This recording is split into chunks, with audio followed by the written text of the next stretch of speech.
별반 진짜 다른 게 없다. 똑같은 사람이고. 정민이는 그냥 정민이에요. 앞에 장애자만 있는 것 뿐이지. 더불어 살아가기 위해 매일같이 편견과 맞서는 사람들이 있습니다. 장애인 밀집지역입니다. 여기는 장애인 밀집지역으로 만들고 싶습니까? 여러분들? 과연? 끝까지 정수보고 반대해야 됩니다. 누군가에겐 당연한 일이 이들에겐 힘겨운 문턱입니다. 학생이니까 학교를 가는 게 당연하잖아요. 너무 당연하잖아. 그거를 이 아이의 권리로 인정해주는 순간 문제가 되지 않거든요. 부모로서 꼭 전해주고 싶은 세상. 아이가 포기해선 안 되는 세상. 우리는 그걸 학교라고 부릅니다.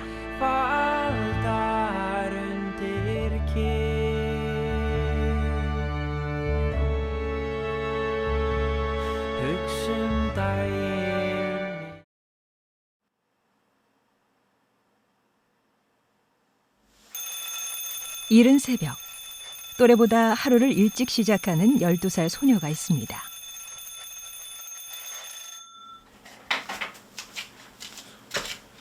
소희야, 일어나자. 소희야, 소희야, 일어나야 돼. 학교 가자.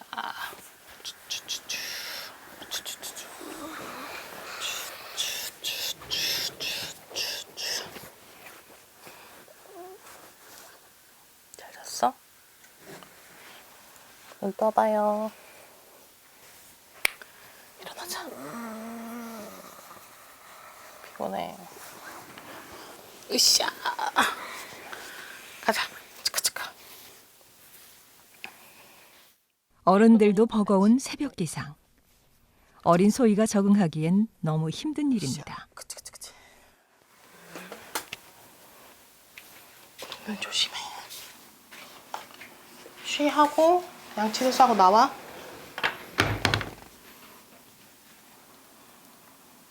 보통 늦어도 6시 반 전엔 일어나야 돼요. 셔틀 타고 가려면 시간 맞추려면 어쩔 수가 없어요. 소위 생후 7개월 그 정도의 청각장애 진단을 먼저 받았고요. 한 6살 올라갈 쯤에 발달장애가 있다는 그 진단을 받았어요. 이렇게 중복장애가 있는 경우가 드물긴 하다. 그만큼 엄마도 부지런해지기로 했는데요. 아침을 못 먹고 가는 소희가 늘 마음에 걸린다는 연주 씨. 잊지 않고 도시락을 챙깁니다. 이따 더워. 더우면 이거 어떡할 거야? 이따 이거 더우면 이 가방에 넣어와. 여기. 엄마가 얇은 것도 넣었어. 이따가. 1시간 20분. 소희가 학교에 도착할 때까지 걸리는 시간인데요. 시간이 없어. 빨리 가야 돼. 집 주변에는 소희에게 맞는 특수학교가 없기 때문입니다. 2시간, 3시간 타는 친구들도 있다고 들었거든요. 그 친구들 일부러 어머니께서 화장실 가고 싶어 할까 봐 물을 일부러 안 먹이신다고 하더라고요. 아침부터. 그 얘기 듣고 저도 약간 마음이 안 좋더라고요. 소희도 아침에 아침밥 잘 안 먹거나 이런 것도 좀 비슷한 이유겠네요. 그럴 것 같아요.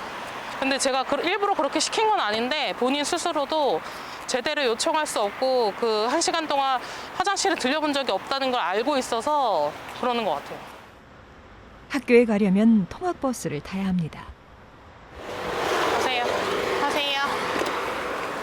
안녕하세요, 선생님. 매일 맞이하는 순간이지만 항상 애틋하다는 연주 씨. 소희도 마찬가지일 겁니다. 엄마가 보이는 창가로 자리를 잡는데요.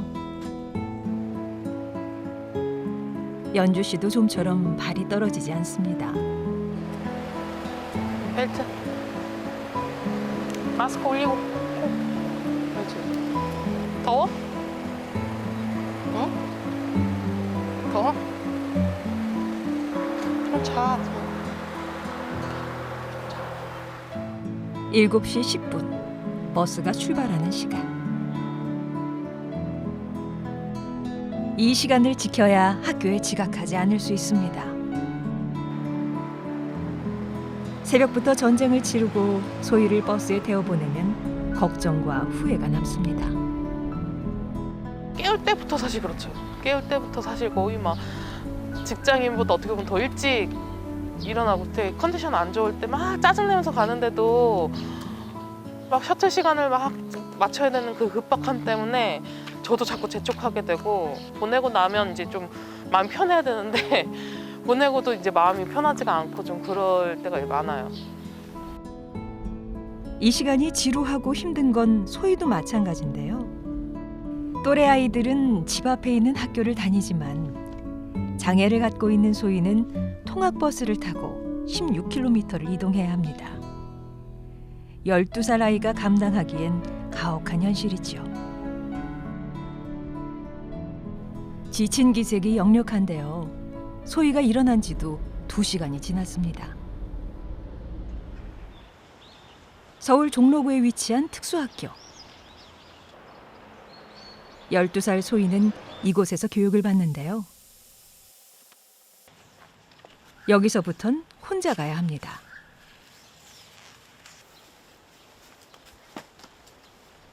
이 학교에 다닌 지도 어느새 1년이 넘었는데요. 처음엔 낯설고 힘들었지만 이제는 제법 익숙해졌는지 다행히 교실까지 알아서 잘 찾아간답니다. 사실 소희는 10살 때까지 집 앞에 있는 일반 학교에서 통합교육을 받았습니다. 한마디로 장애를 가진 아이들과 비장애 아이들이 함께 배우고 생활하는 교육인 거죠. 그 소희 같은 경우는 네. 통합교육도 받았었잖아요. 어떻게 보셨어요? 그때가? 네, 왜냐하면 제가 사실 분리와 배제를 학교에 가서 처음 겪었어요. 저나 소희나 개별반이 있으니까 그렇게 될 것이다라는 생각은 했었지만, 점심시간에 자유롭게 다른 친구들은 이제 뭐 이렇게 자유롭게 활동을 하는데 그 친구들 모여있는 그 개별반 있는 교실에서만 활동을 해야 된다든지, 약간 소희가 그 개별반에서 이렇게 창밖으로 뛰어노는 아이들을 보면서 뭐라고 생각할까? 내가 생각한 학교의 모습이 이런 건가? 일반 학교에는 더 이상 소희가 설 곳이 없었습니다. 제가 이제 소희랑 같이 등굣길을 많이 가니까 아줌마 소희도 이빨이 빠져요? 소희도 놀이터에서 놀고 갈 수 있어요? 이런 얘기를 하더라고요. 저 너무 신기해서 저는 제가 역으로 신기했거든요. 아예 다른 종족이라고 생각하나 봐. 그 학교 내에서는 그래도 이 정도가 지켜지겠지라고 생각했던 부분이 있는데 좀 처음 겪어보다 보니까 결국 소희는 특수학교 전학을 선택할 수밖에 없었습니다. 통합교육을 우리나라가 잘하고 있다고 할 수 있을까? 그리고 저희 학교도 그래도 장애 아동들이 많이 다녀간 학교고 막 선호하는 학교였거든요. 장애 부모 어머님들이. 그런 학교였는데도 불구하고 이 정도의 모습이라면 제가 사실 학교에서 배우거나 경험하길 바란 건 이런 건 사실 아니었는데 라는 씁쓸함이 생각해보면 있었던 것 같아요. 더 안타까운 현실은 특수학교의 수가 많지 않고 더 짓는다고 하더라도 지역 주민들의 반대에 부딪힌다는 겁니다. 2017년 강서구에서도 특수학교 설립 문제로 마찰이 빚어졌는데요. 장애인 밀집지대입니다. 여기는 장애인 밀집지대로 만들고 싶습니까? 여러분들? 과연?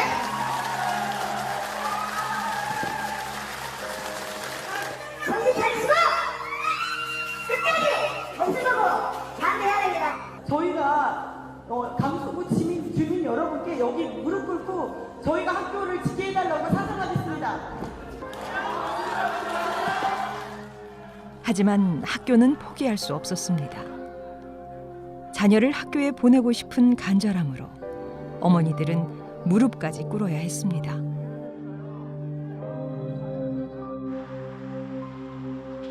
그렇게 2002년 이후 18년 만에 서울에 특수학교가 세워졌습니다.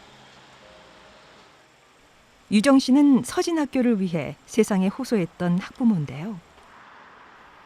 그녀의 16살 아들 정민이도 이곳에 다니고 있습니다. 학생이기 때문에 학교가 필요했고 아이가 장애가 있기 때문에 거기에 맞춰서 통합교육이 같이 성장을 했었으면은 엄마가들이 이렇게 서진학교를 세워달라는 얘기를 안 했을 거예요. 근데 그거를 통합교육을 할 만한 시스템이 아니었어요.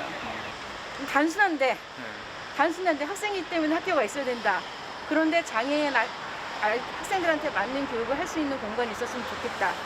그렇게 못 해주니까 우리는 별도로 만들어달라. 너무 당연하고 너무 심플한 문제인데 그거를 이해를 못 하시더라고요. 그저 교육받을 권리를 지켜주고 싶었을 뿐입니다. 이리 와. 이리 와, 정민아. 이리 와. 천천히 조심하고 천천히 와. 손 잡고. 가자.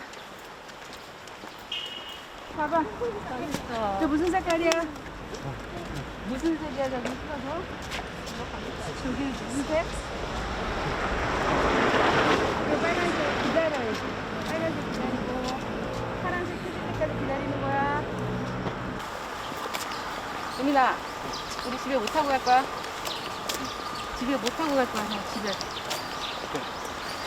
버스, 맞아. 잘했어.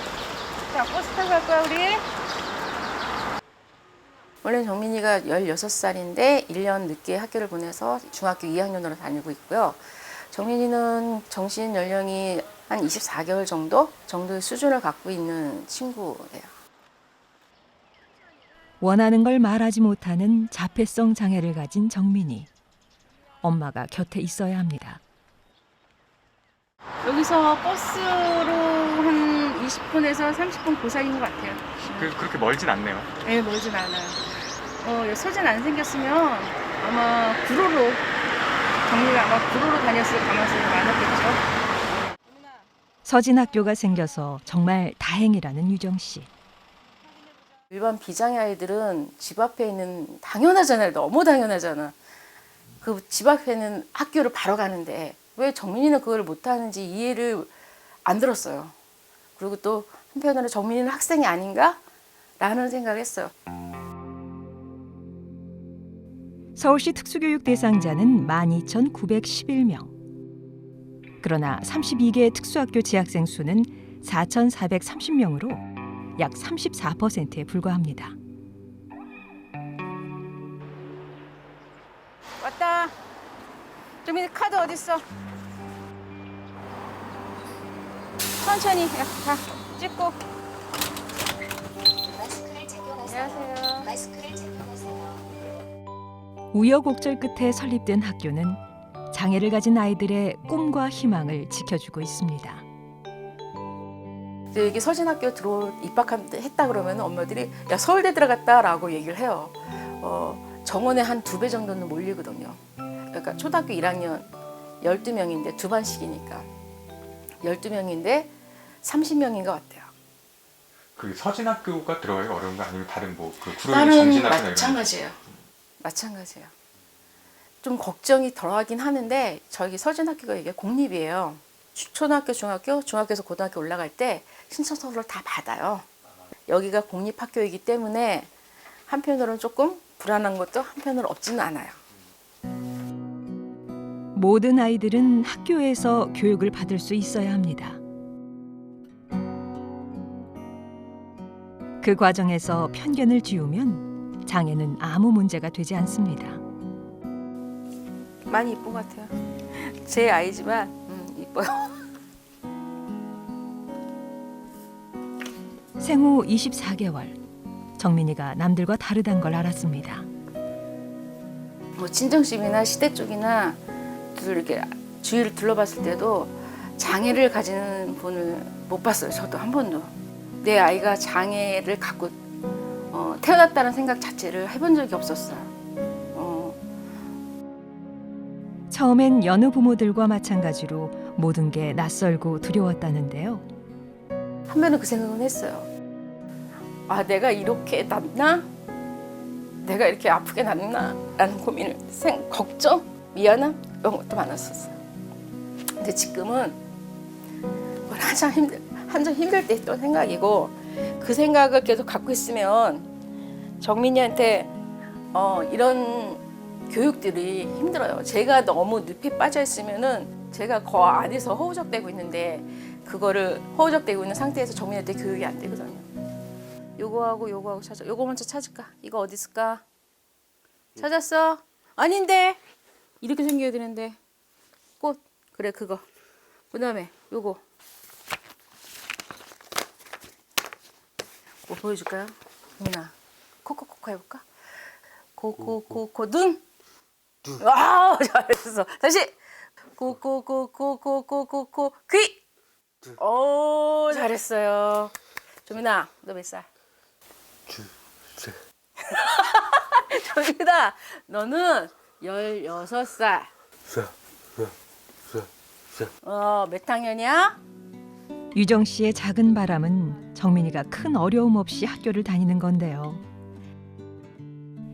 하지만 장애를 가진 아이들을 보듬기 위해선 학교도 성장이 필요합니다.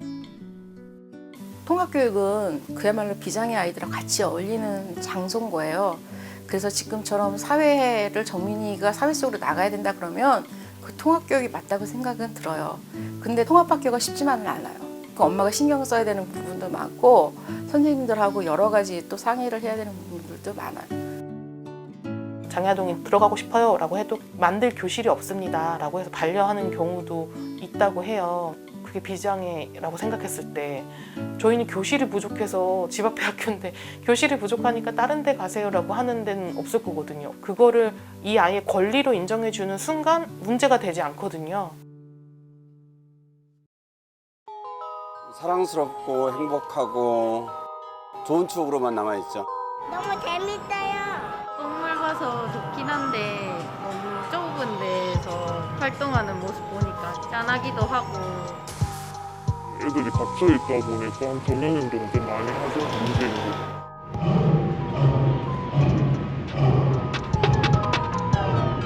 법적으로 제재할 방법은 없습니다. 하려고 하는 자는 너무너무 쉽게 했습니다. 사실 매장은 여기다 합니다.